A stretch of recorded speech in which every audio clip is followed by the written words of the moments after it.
Hello.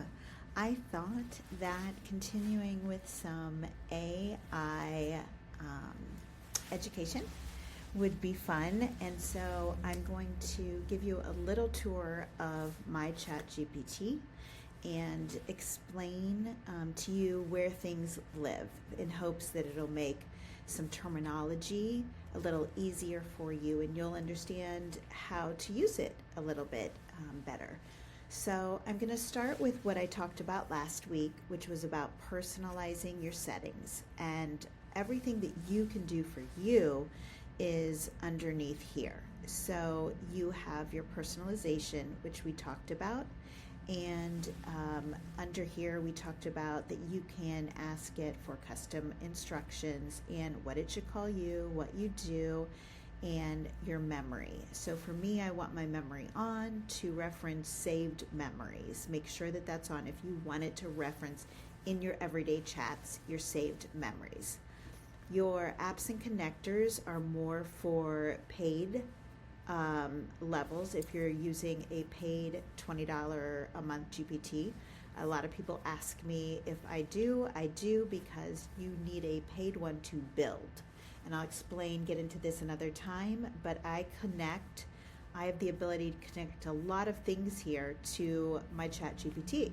So if I wanted to say to it, hey, which I did last week, can you go into my Google Drive and find me an AI document I created for beginners. It will go into my drive for me if I connect that, and I want it to look in my drive to do so. And it'll give me links to those documents. Schedules, we'll talk about that in a minute. You can schedule it to run and complete tasks. Tasks are very simple. I'll show you what I have for that.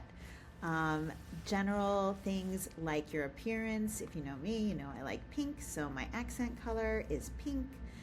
That accent color shows, you'll see in the directions when I'm asking it for something. You can change the language. I have it just as auto detect. So if someone else comes in and is using my chat and speaking in Spanish, it will notice that. And then you can actually change the voice. So you can check out what voices you like, and you can check out the voice if you have the app, which uses the voice and the speak to. You can also speak on your desktop. I just don't do it as much. So that's a quick guide in there. Let me show you some other simple things. When I start a new chat, I go here and it would just go in here, right?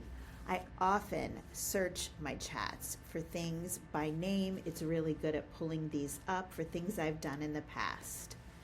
Your library will be any images that you've done. I don't use codecs. I'm not very much a coder, and Atlas we can talk about another time. It is a browser and it's pretty cool by ChatGPT, but right now they only have it out for Mac.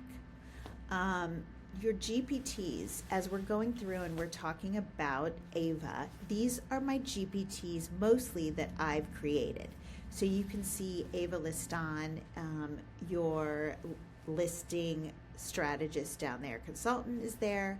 Max, I've just named him. Max, the market maven, I've created him. He is the one that gives us the stats for your market. I'm trying to build out something else for our sheets. Family of services, people that use Dominion, Milestone, and Sheets. Market Pulse is another way to access IAR's data to pull stats. And then I was trying to do something called a Sheets Listing Copilot. Tried it, didn't like it. I'll probably end up deleting that one. I've created one that I'm trying to finish called Your Agent Monthly Social that is strictly real estate posts. And those are ones I create. If I wanted to explore, I could explore GPTs. And you can do this, I believe, on the paid version too. You just can't create them. And I could type in whatever I wanted or search for anything. I've done this when I've needed help helping my daughter with her algebra homework.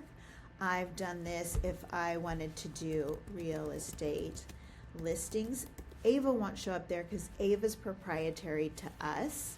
But if I do real estate listing, you can see that my listing buddy comes up. You can see how many people have used this.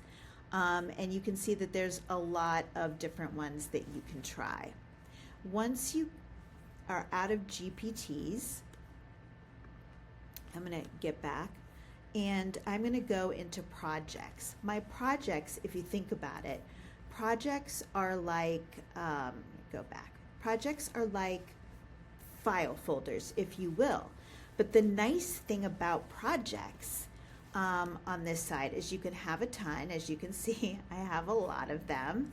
And once I've gotten something, more than one of something, I think it's going to be something, I just create a new project. But projects are really nice because you can house files in them.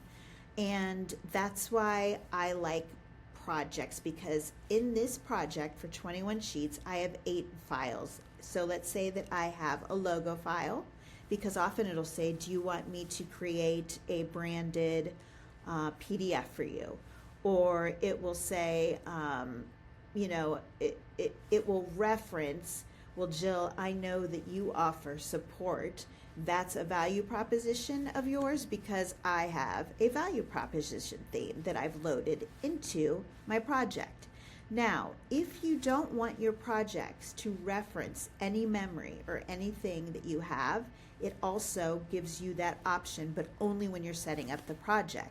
So as you can see, and this list goes on and on and on, it's been forever, I have a million things under this project, but it allows me then to think through things that, oh, well, that's sheets, so I know where to find that if I didn't want to search that. Now, do I need to go through here and clean? So if that, I want to, this Greenwood, Indiana market data, do I want to, oh, it already is in a project, sorry. When I go down here to things that aren't in a project, yes, you can always add to a project, you can delete to a project, but it helps me certainly separate this from, I have my husband, he's a teacher, so I have an education Matthew file. For family, I have a different one that says like write essay for Lexi, so I was helping her with what she could use for a closing paragraph.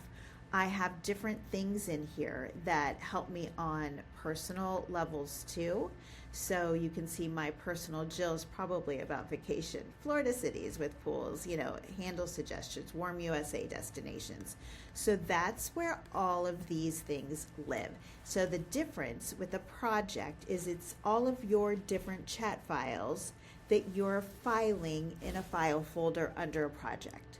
A GPT is something that you've explored and it does one task. So real estate listings, or it does monthly stats for you.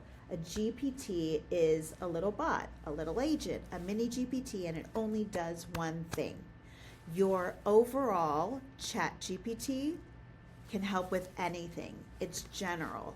It can do everything for you from help me reword this email, write this listing presentation, rewrite these listing remarks, and then you can file it where you want it, or if you don't want it anymore, which obviously if I'm just going to rewrite an email, sometimes I just go ahead like this, rewrite request response, and I'm going to delete it just to keep it clean, and you delete it. So this went over 5 minutes. I apologize. I thought I could get all that in under 5. So I hope that this has been helpful. Please be sure to ask any questions you have in the comments. And I'm always happy to answer, help you, and we'll come back with something hopefully shorter and a little more in-depth next time that answers any questions you have. Thanks.